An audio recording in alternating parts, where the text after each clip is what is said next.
पैसे की इस दुनिया में समाज की संवेदनहीनता अपने चरम पर पहुंच गई है। इसका जीता जागता उदाहरण उत्तर प्रदेश के हमीरपुर की ये घटना है।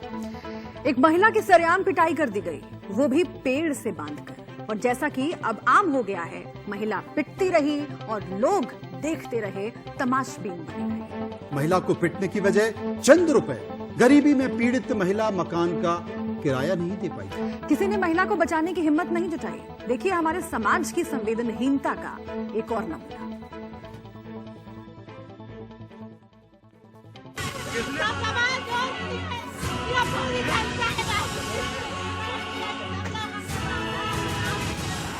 महिला की बेरहमी से पिटाई,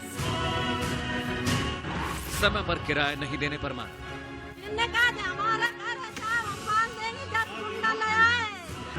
लोग तमाशा देखते रहे, महिला पिटती रही।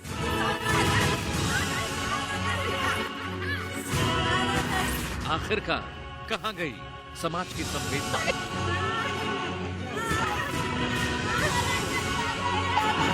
क्या मुर्दों की बस्ती बन गया है हमारा नया समाज?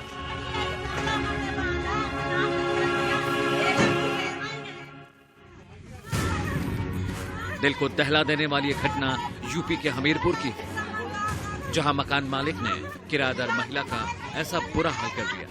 उसने अपने बेटे और घर की महिलाओं के साथ मिलकर उसकी पिटाई की। इसकी गलती सिर्फ इतनी थी कि वो घर का किराया नहीं दे पाया। मकान मालिक का इतने पर भी जी नहीं भरा तो उसने पीड़िता को पेड़ से बांधकर बंधक बना लिया।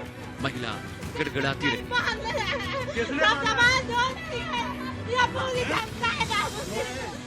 लेकिन किसी ने एक नहीं सुनी।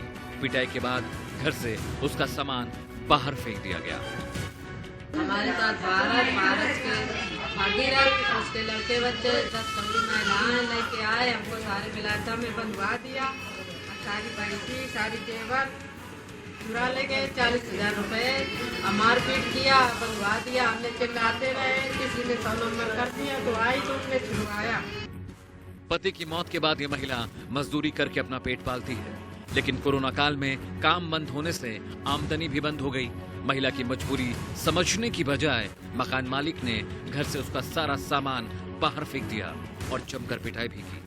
मौके पर पहुंची पुलिस तो उसने पीड़िता को बंधन से छुड़ाया, लेकिन आरोपी के खिलाफ कोई ठोस कार्रवाई अभी तक नहीं की गई। और इनके साथ होने की कुछ महिलाओं के द्वारा इनके साथ मारपीट की सुहादेवी की तहरीर से थाना कोतवाली में मुकदमा पंजीकृत कर लिया गया है। कुछ महिलाओं को पूछताछ के लिए थाने से लाया गया है। पूछताछ चल रही है।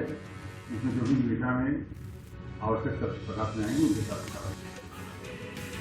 सरकार ने कोरोना काल में किराएदार के साथ हमदर्दी दिखाने की अपील की थी। साफ कहा गया था कि कोई मकान मालिक किराएदार को घर से बाहर नहीं निकाले, लेकिन यहाँ तो अकेली महिला के साथ भी कोई सहानुभूति नहीं दिखाई गई। ऐसे में पुलिस का ये मामला टरकाने वाला बयान बताता है कि पुलिस मामले को हल्के में ले रही है, क्योंकि ये किसी हाई प्रोफाइल महिला का नहीं।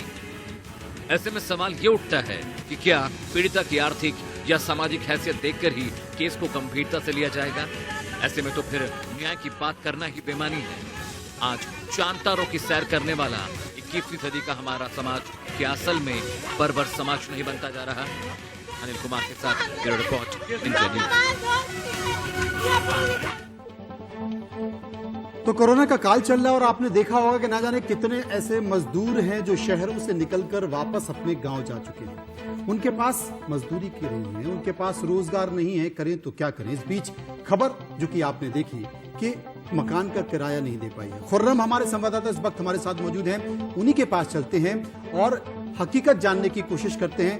खुर्रम, हमें और हमारे दर्शकों को जरा समझाइए कि आखिर जो तस्वीरें हमने देखी हैं उसके पीछे का दर्द और मर्म है क्या?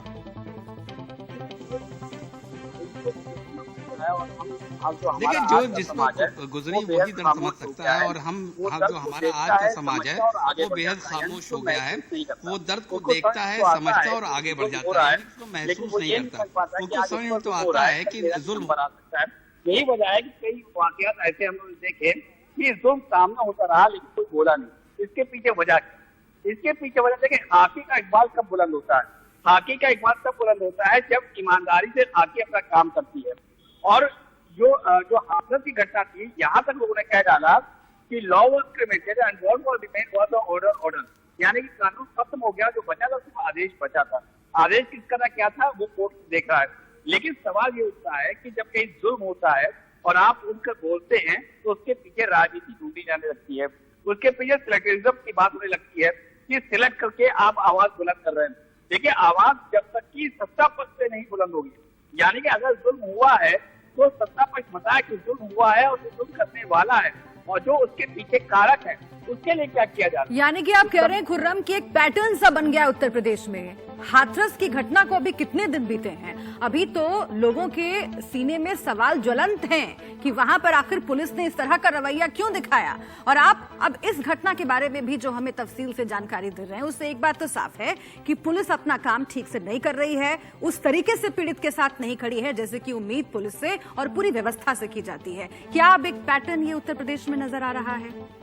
सिर्फ उत्तर प्रदेश ही नहीं, पूरा देश में पैटर्न आपको दिखेगा। कहीं जुल्मों से सब होता है तो आवाम खामोश रहती है, बाद में कुछ बाहर निकलते हैं, फिर कारवा बनता है। लेकिन सवाल ये है कि कानून के राज की बात होती है, जो कानून का राज स्थापित क्यों नहीं हो पा रहा। 2012 ये वो साल था जब निर्भया दिल्ली में हुई। 2020 और हाथरस को भी निर्भया के तरीके से देखा जाने लगा। और आपको रजान में सभी को मालूम है, हैरानी होती है कि 2012 में जो गैंगरेप हुआ था उसकी सजा 6 साल बाद मिली, 6 साल बाद फांसी पे लग गया।